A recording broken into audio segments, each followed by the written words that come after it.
What up, y'all? This is Molly from The Formula, and I want to welcome you to the March edition of The Lab. All right, yay. This month we have an amazing lineup that consists of all chicas for National Women's Month. And I have one of them right here. This is Suni MF Solomon. Well, welcome to the lab, Suni. Appreciate it. Thanks for having me. All right. So give the people a little bit of background about you.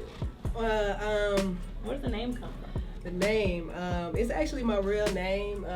My sister, she actually named me Suni from the Gumby Bears.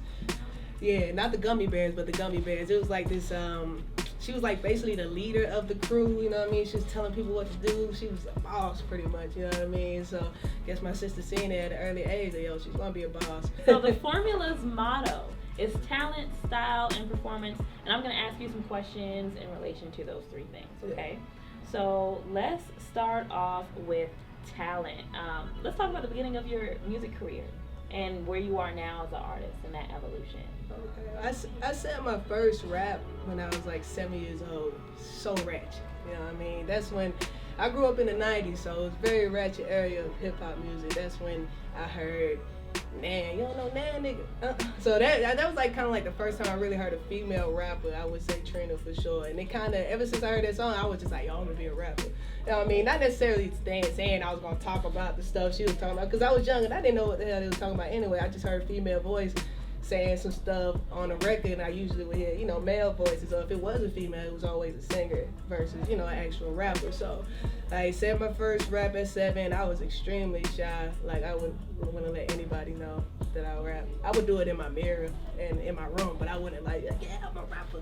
So it took me a while to like grow the balls to get on stage and do my thing. Like 8th grade, I ran off the stage, off a talent show. Too many people was looking at me. I was just weirded the hell out from that. I was like, yo, this is not for me. But I always, I kept writing from there. And even when I would like work with producers, I'm telling you, I was so shy. I would just hand over my sheet of lyrics to them. They're like, let me hear you say something. Here you go. I mean, read that. It's hard, right? But now it's like, I feel like I just embody the whole confidence that comes with being an artist, because you got to be confident in your shit. So who are some of your influences? Definitely when I first started, Wayne, for sure, always will be my favorite rapper, number one for sure. Right under that, I got Drake. Definitely my favorite rapper. Those two definitely influenced it. T.I., Jeezy for sure is like one of my top. I really listen to like a lot of like Southern rap. So I get my country slang from living here, and those are just people I could relate to. So let's talk about your everyday style. What's your style like? What are some of your everyday pieces?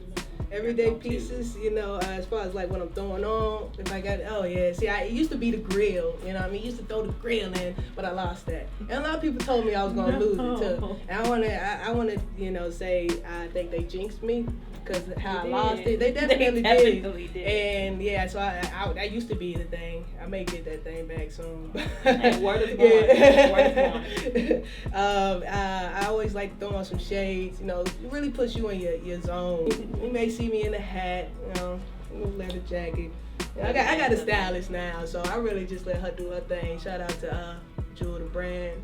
Talking about the part and the role, let's talk about your performance. So do you rehearse? Not as much as I should. Not as much as I should. That's something I definitely just started doing.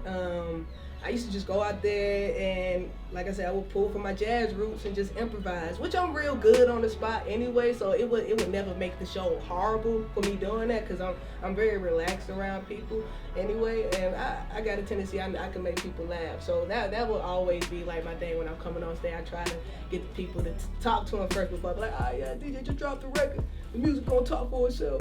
I ain't one of them. It's gonna be like, yo, how y'all doing? How y'all feeling? Y'all ready? If you haven't, make some noise if you heard of Suni MF.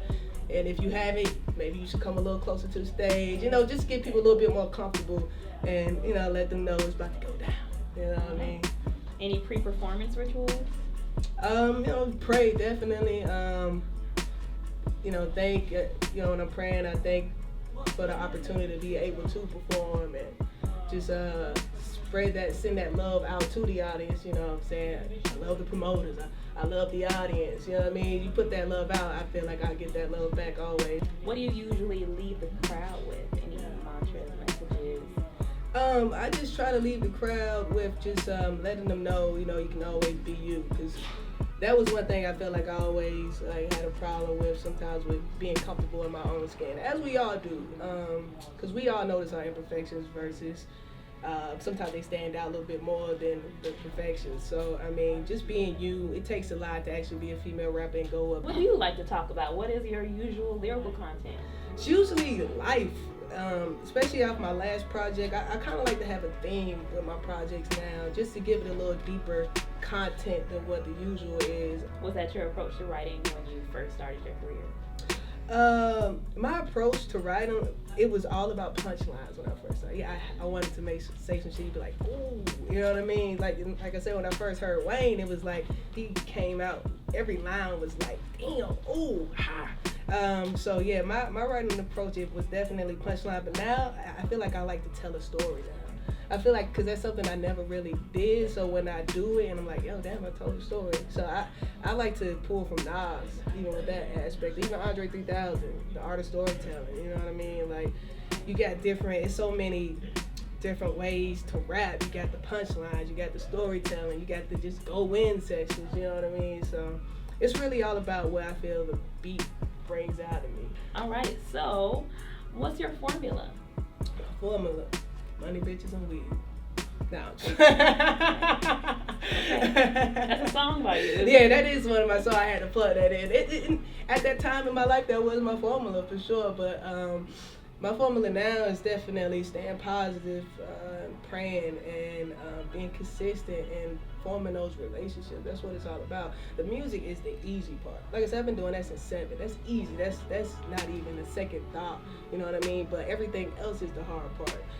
That's the part where everybody be like, oh, I wish I had somebody to help me do this part. Because, I mean, we're artists and we just focus on the music. So, yeah, praying, being persistent, and building those relationships and keeping it. You know what I mean? Just staying on your shit, keeping your foot on your own neck.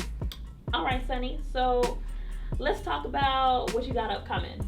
What I got upcoming, I got this show coming up with y'all, man. Okay. That's number 1. You know what I mean? Shout out to y'all for booking me. I was excited because, L is dope with the camera, and I was like, man, I can't wait to perform there so I can get some dope ass performance pics, you know what I mean? So I was like, I'm really excited about that part. But I am working on a project right now. No dates. But it's gonna be called Truth Is, and basically I came to the realization it's probably been like 2 years since I dropped the project, and a lot of people been like, Sonny, what you been, like, where you been, man? Like, I've been around, but Truth Is pretty much, it's gonna be a therapeutic take for me, just to talk about where I've been, and truth is, where have I been? Truth is politics. Truth is, I've been depressed. Truth is, I was drinking and smoking every damn day, and you know what I mean? Truth is, I was fucking up. Truth is, I had toxic people around me. Truth is, I had the wrong circle. You know what I mean? Just pretty much touching on all of that. Appreciate you tuning in for the lab. See y'all on the 25th of March at the Masquerade. Woo!